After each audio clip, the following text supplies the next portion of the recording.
Physics quick revision, छोटा packet बड़ा धमाका, पार्ट 3। तो पार्ट 1 पार्ट 2 में मैकेनिक्स और थर्मोडायनेमिक्स पढ़ा दिया, आज पढ़ाऊंगा बेटा ऑप्टिक्स। क्विक रिवीजन करेंगे 10 मिनट में पूरा ऑप्टिक्स। तो ऑप्टिक्स से कैसे क्वेश्चन आते हैं, आ जाओ जल्दी से थ्योरी को समझते हैं। क्विक रिवीजन में सबसे पहले बात करेंगे रिफ्लेक्शन की। रिफ्लेक्शन क्या होता है सर? जब भी लाइट रे किसी एक ही मीडियम में रह जाती है, दूसरे मीडियम में जाने का ट्राई करती है, बट दूसरे मीडियम का सरफेस उसे अलाउ नहीं करता जाने से, उसे वापस भेज देता है, उसे कहते हैं रिफ्लेक्शन। रिफ्लेक्शन आपको जनरली कहां देखने को मिलता है सर? अगर मेरे पास कोई मिरर है, दैट मींस ओपैक सरफेस है, दर्पण है, वहां पे मुझे रिफ्लेक्शन देखने को मिलेगा। यहां लाइट रे मीडियम चेंज नहीं करती, मतलब हमेशा सेम मीडियम में ही रहती है, समान माध्यम में रहती है सर। रिफ्लेक्शन का फिनोमेना कहता क्या है कि मेरे पास दो नियम है। पहला, आपतित किरण दैट मीन इंसिडेंट रे, परावर्तित किरण दैट मींस रिफ्लेक्टेड रे, और नॉर्मल अभिलंब, ये तीनों हमेशा समान तल पर ही होंगे, सेम प्लेन पर होंगे। अगर ये तीनों एक्स वाई में है तो तीनों एक्स वाई में होंगे, वाई जेड में है तो वाई जेड में होंगे, और अगर जेड एक्स में है तो तीनों जेड एक्स में होंगे, कोई अलग अलग प्लेन में नहीं भागेगा। दूसरा, यहाँ एंगल ऑफ रिफ्लेक्शन और एंगल ऑफ इंसिडेंस दोनों बराबर होते हैं, दैट मींस आपतन कोण और परावर्तन कोण हमेशा बराबर होंगे, लेकिन ये कोण हमेशा अभिलंब के साथ ही मेजर किए जाते हैं। तो आई हमेशा आपको मिलेगा आर के ही बराबर, चाहे वो 30 हो, चाहे वो 60 हो, चाहे वो 0 हो, कोई भी अंतर हो, हमें उससे मतलब है नहीं। ठीक, एकदम क्लियर। फिर बात आती है रिफ्लेक्शन कितने टाइप के मार्केट में बिकते हैं। तो दो टाइप के मार्केट में बिकते हैं। एक होता है आपके पास रेगुलर, रेगुलर होता है आपका स्मूथ सरफेस पर। स्मूथ सरफेस का मतलब क्या हुआ कि मेरे पास एक चिकनी सतह है सर, जैसे मिरर, ठीक है, चिकनी सतह है। तो जहां पर क्या होता है, before reflection after reflection rays के बीच का रिलेशन नहीं बदलता, यहां पे वे पैरेलल है, रिफ्लेक्शन के बाद भी वे पैरेलल है, दैट मींस ये है रेगुलर। डिफ्यूज का मतलब आपके घर की दीवार वगैरह, खुरदुरी सतह, रफ सरफेस कहते हैं उसे, रफ सरफेस पर होता है, खुरदुरा सतह है, और वहां पर आपको ये देखने को मिलता है। यहाँ पे क्या होता है, बिफोर रिफ्लेक्शन तो पैरेलल है, आफ्टर रिफ्लेक्शन कहीं भी जाए हमें नहीं पता, वो कहीं भी भाग सकती हैं। लेकिन दोनों केसेस में जो कंफ्यूजिंग पार्ट है वो ये है कि आपको लगता है कि डिफ्यूज में आई और आर बराबर नहीं होते। गलत है बेटा, दोनों केसेस में आई और आर हमेशा बराबर होंगे, उसमें कोई फर्क नहीं पड़ने वाला, क्योंकि दोनों लॉ ऑफ रिफ्लेक्शन अच्छे से फॉलो करते हैं। फिर बात आती है प्लेन मिरर की। प्लेन मिरर में नंबर ऑफ इमेजेस अगर आपको पता लगानी है कितनी बन रही हैं, जब भी तो प्लेन मिरर किसी एंगल पे रखे हो तो क्या करोगे? फॉर्मूला है बेटा आपके पास सीधा सा, 360 बाई थीटा। और थीटा क्या है? Angle between the mirrors. ये क्या है? एंगल बिटवीन मिरर्स, दर्पण के बीच की एंगल, कोण के बारे में बात हो रही। तो यहां पर क्या होता है, केसेस बनते हैं, सुनो ध्यान से। अगर आपके पास इनको डिवाइड करने पर इवन नंबर आता है, दैट मींस सम संख्या आती है, तो नंबर ऑफ इमेजेस कितनी होंगी, उसमें एक घटा देना, वही आपकी नंबर ऑफ इमेजेस होंगी। लेकिन अगर 360 बाई थीटा करने पर ऑड नंबर आता है, विषम संख्या आती है, तो देखना पड़ेगा सिमेट्रिक है या असिमेट्रिक है। सिमेट्रिक है तो एक घटाना, असिमेट्रिक है तो कुछ भी मत घटाना, 360 बाई थीटा ही आपकी नंबर ऑफ इमेजेस होती हैं। ठीक है, ये याद रखिएगा, टेबल आपको मिल जाएगी पीडीएफ टेलीग्राम पर। नेक्स्ट आता है बेटा प्लेन मिरर इमेज कैसे बनाता है। बहुत आसान, प्लेन मिरर हमेशा आभासी इमेज बनाएगा क्योंकि मिरर के अंदर बनाता है, हमेशा इरेक्ट बनाएगा, सीधा बनाएगा, क्योंकि बिल्कुल जैसे आप हो वैसे ही दिखते हो, मिरर के अंदर आपके घर में रखा हुआ है। इक्वल डिस्टेंस समान दूरी पर बनाता है, समान आकार का बनाता है, लेटरली इन्वर्टेड बनाता है, लेफ्ट को राइट, राइट को लेफ्ट में दिखाता है। अगर मैं मिरर की तरफ v वेलोसिटी से भागूं तो मेरी इमेज कितनी वेलोसिटी से आती दिखेगी सर? अपोजिट डायरेक्शन है ना, वेलोसिटी ऐड होगी, दैट मींस 2v।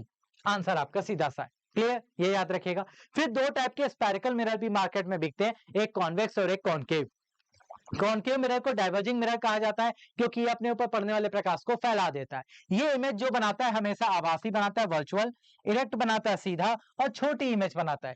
छोटी इमेज बनाने की वजह से इसको हम अपनी गाड़ियों के साइड मिरर में और सिक्योरिटी मिरर के रूप में यूज करते हैं, पार्किंग वगैरह में आपने देखे होंगे।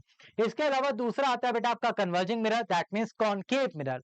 कॉनकेव मिरर आपसे सीधी सी एक बात कहता है कि भैया हम हर तरह की इमेज बनाएंगे, कोई भी ऐसी इमेज नहीं जो मैं ना बना पाऊं। मतलब मैं आपको इन्वर्टेड भी बना के दूंगा, इरेक्ट भी बना के दूंगा। इन्वर्टेड कब बना के दूंगा? जब आप एफ के पीछे ऑब्जेक्ट को रखोगे, लेकिन अगर आप एफ और पी के बीच में रख दोगे तो मैं इरेक्ट बनाऊंगा, यानी कि कैसी, बिल्कुल सीधी इमेज बना के दूंगा। मैं रियल और वर्चुअल दोनों बनाता हूं। रियल तब बनाता हूं जब फोकस के पीछे ऑब्जेक्ट होता है, लेकिन फोकस और पोल के बीच में ऑब्जेक्ट होगा तो मैं बना दूंगा आपके लिए वर्चुअल इमेज, आभासी प्रतिबिंब। अगर मैं लार्ज इमेज बनाना चाहूंगा तो मैं बनाऊंगा कब? जब ऑब्जेक्ट होगा सी और एफ के बीच में या एफ और पी के बीच में, ये वर्चुअल का केस है। ये रियल का केस है। इक्वल साइज की कब बनाता है? जब आप सी पर ही ऑब्जेक्ट को रख देते हो, सेंटर ऑफ कर्वेचर पर। और छोटा कब बनाएगा? जब आप सी के पीछे ऑब्जेक्ट को रखोगे, सेंटर ऑफ कर्वेचर से पीछे रखोगे। डन है। एप्लीकेशन क्या है? सरकार की हेडलाइट, टॉर्च और शेविंग मिरर, ये इसी से बनाए जाते हैं। क्लियर? नेक्स्ट आता है बेटा आपके पास रिफ्रैक्शन, अपवर्तन क्या होता है? अब मैंने लाइट को बोला कि तुम जाओ, दूसरे मीडियम में जा सकती हो, एक से दूसरे में ट्रैवल कर सकती हो। उसने कहा जब मैं ट्रैवल करूंगी ना तो रास्ता भटकूंगी। हमने कहा अच्छा। कहती है देखो, अगर मैं रेयर से डेंसर जाऊंगी तो मैं टुवर्ड्स द नॉर्मल शिफ्ट हो जाऊंगी, और अगर मैं डेंसर से रेयर जाऊंगी तो मैं अवे फ्रॉम द नॉर्मल हो जाऊंगी। क्लियर? ये काम उसने बोला, इसे कहते हैं रिफ्रैक्शन। दो नियम यहां भी फॉलो होते हैं, इंसिडेंट रे, रिफ्रैक्टेड रे और नॉर्मल, तीनों सेम प्लेन पर लाई करेंगे, प्लेन नहीं बदलता। लेकिन यहां पर दूसरा नियम अलग है, वो कहता है कि साइन आई हमेशा प्रोपोर्शनल होता है साइन आर के, एंगल ऑफ रिफ्रैक्शन अपवर्तन कोण के। इनका जो रेशियो आता है sine i upon sine r, ये होता है अपवर्तनांक एक कांस्टेंट के बराबर, जिसे आप रिफ्रैक्टिव इंडेक्स कहते हैं, और यही आपका कहलाता है स्नेल्स लॉ। इसे कहते हैं स्नेल का नियम, ये याद रखिएगा अच्छे से। नेक्स्ट यहां पर बात होती है, दो तरह के लेंस भी मार्केट में आते हैं, एक आपका कॉन्वेक्स और एक कॉनकेव। पहला है कॉन्वेक्स लेंस, जो कि कन्वर्जिंग लेंस है, अपने ऊपर पड़ने वाले प्रकाश को कन्वर्ज करता है, एक जगह केंद्रित करता है। ये इमेज बनाता है बिल्कुल वैसे ही जैसे कॉनकेव मिरर बनाता है। ये दोस्त किसका है? ये दोस्त है कॉनकेव मिरर का, कॉनकेव मिरर का। दैट मीन्स ये हर तरह की इमेज बना लेता है, कैसी भी इमेज आपको चाहिए ऑल टाइप बना के देगा। कंडीशन वही है, इन्वर्टेड इरेक्ट। कब बनाएगा भैया इन्वर्टेड? जब एफ के पीछे ऑब्जेक्ट होगा, और अगर एफ और पी के बीच में है तो इरेक्ट बना के देगा। रियल और वर्चुअल सेम वही कहानी, ऑब्जेक्ट एफ के पीछे है, एफ और पी के बीच में है, और सेम वही कहानी यहां पर भी है। यूज कहां किया जाता है? मैग्नीफाइंग ग्लासेस में इसका यूज किया जाता है। इसी तरह से दूसरा आता है आपका कॉनकेव लेंस, जो कि दोस्त होता है कॉन्वेक्स मिरर का। किसका दोस्त? कॉन्वेक्स मिरर का होता है सर। इसलिए ये क्या करता है? अपने ऊपर पड़ने वाली लाइट को फैला देता है, डाइवर्ज करता है। हमेशा छोटी इमेज बनाएगा, इरेक्ट बनाएगा, आभासी बनाएगा, छोटी इमेज बनाएगा। इसीलिए बाइनोकुलर्स वगैरह में इसका यूज जनरली किया जाता है। ठीक, इसके बाद नेक्स्ट आता है बेटा कुछ इंपॉर्टेंट फॉर्मूलाज जो आपको याद करके जाने एग्जाम में। पहला, आर और एफ के बीच रिलेशन, जो रेडियस ऑफ कर्वेचर है वो फोकस दूरी का हमेशा दुगना होता है।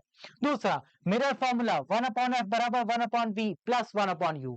यू क्या है? दर्पण से ऑब्जेक्ट वस्तु की दूरी, वी क्या है? दर्पण से प्रतिबिंब की दूरी, एफ फोकस दूरी, सबको आता है। मैग्निफिकेशन आवर्धन कितना होता है? I by O, that means image का साइज अपॉन ऑब्जेक्ट का हाइट, दोनों का हाइट, या फिर माइनस का वी बाई यू। दूसरा आता है बेटा लेंस मेकर्स फॉर्मूला। ये फॉर्मूला तब यूज किया जाता है जब आपको रिफ्रैक्टिव इंडेक्स और अपर्चर लार्ज और स्मॉल दिए जाएं, तब आप ये फॉर्मूला अप्लाई करते हैं। अदरवाइज लेंस फॉर्मूला पूछेगा तो बस यहाँ पे प्लस की जगह माइनस लगा देना, वही आपका लेंस फॉर्मूला है, और आवर्धन यहाँ भी सेम होता है। ठीक, ये चीज आपको अच्छे से याद रखनी है। नेक्स्ट आता है बेटा आपके पास TIR, टोटल इंटरनल रिफ्लेक्शन। ये कब होता है? इसके होने की दो कंडीशन है बेटा। पहली कंडीशन कि angle of incidence critical angle से हमेशा बड़ा होना चाहिए, और लाइट रे हमेशा डेंसर से रेयर जानी चाहिए। अगर रेयर से डेंसर जा रही है, विरल से सघन जा रही है, तो TIR नहीं दिखेगा। TIR हमेशा तब दिखता है जब आप डेंसर से रेयर जाते हो, ये बात क्लियर रखेगा। सबसे ज्यादा रिफ्रैक्टिव इंडेक्स किसका होता है? डायमंड का होता है 2.4, ये बात भी अच्छे से याद रखेंगे, डायमंड। अब बात आती है क्रिटिकल एंगल क्या होता है? क्रिटिकल एंगल वो एंगल होता है जिस एंगल से लाइट डालने पर प्रकाश किसी माध्यम में ना जाके सरफेस पर ही रह जाता है। दैट मींस जो आपका एंगल ऑफ रिफ्रैक्शन है, अपवर्तन कोण है, वो 90 अंश का बनता है, 90 डिग्री का बनता है, वो क्रिटिकल एंगल है। तो क्रिटिकल एंगल से बड़ा एंगल जब आप करते हो ना, तभी वापस आ जाता है प्रकाश उसी माध्यम में, और इस प्रक्रिया को कहते हैं TIR, टोटल इंटरनल रिफ्लेक्शन। हीरा क्यों चमकता है? TIR की वजह से ही आपको चमकता हुआ दिखाई देता है, ये बात ध्यान रखिएगा।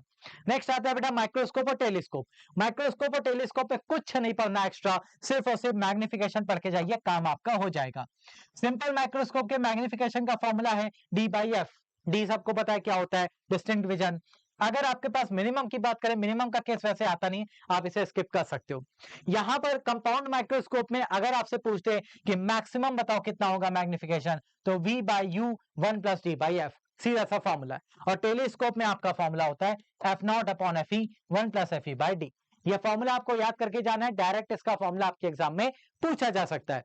नेक्स्ट आता है आपके पास एक प्यारी सी चीज, सर पावर ऑफ लेंस कैसे निकालते हैं। पावर ऑफ लेंस निकालने के लिए आपको करना है P = 1/f, और f हमेशा मीटर में होना चाहिए, ये बात ध्यान रखिएगा। कभी भी सेंटीमीटर में रखा हुआ फोकस लेंथ कभी भी P की वैल्यू नहीं देगा। और इसका यूनिट क्या होता है, इसका यूनिट होता है D, दैट मींस डायोप्टर। ठीक, ये याद रखिएगा। फिर लास्ट में एक चीज आती है बेटा, combination of lens. Combination of lens का मतलब है दो प्यारे प्यारे छोटे छोटे कॉन्वेक्स लेंस अगर जोड़ दूं तो बताइए इनका कंबाइंड फोकल लेंथ कितना आता है। तो कंबाइंड फोकल लेंथ होता है बेटा 1/f बराबर 1/f1 प्लस 1/f2, और यहां से आप पार भी निकाल सकते हैं 1/f के फॉर्म में। डन, ये आपको सीधा सा लॉजिक यहाँ पे याद रखना है। तो ये हो गया आपका पार्ट कंप्लीट। आई होप आपको इतनी सारी चीजें समझ में आई होंगी, क्विक रिवाइज किया होगा, और इसका पीडीएफ मिलेगा आपको टेलीग्राम पर। तो नए बच्चे टेलीग्राम ज्वाइन करना मत भूलिएगा। डेली लाइव क्लासेस सुबह 8 बजे आपकी होती हैं, तो 8 बजे सुबह हमारे साथ मत जुड़ना भूलना, जिससे कि आपकी डेली लाइव क्लासेस के थ्रू आप बढ़िया से रिवीजन कर पाएंगे। लास्ट 1 वीक में क्विक रिवीजन आपके लिए सबसे बेस्ट है, तो इसका रिवाइज करिए, बढ़िया से तैयारी करिए, और all the best for your examination.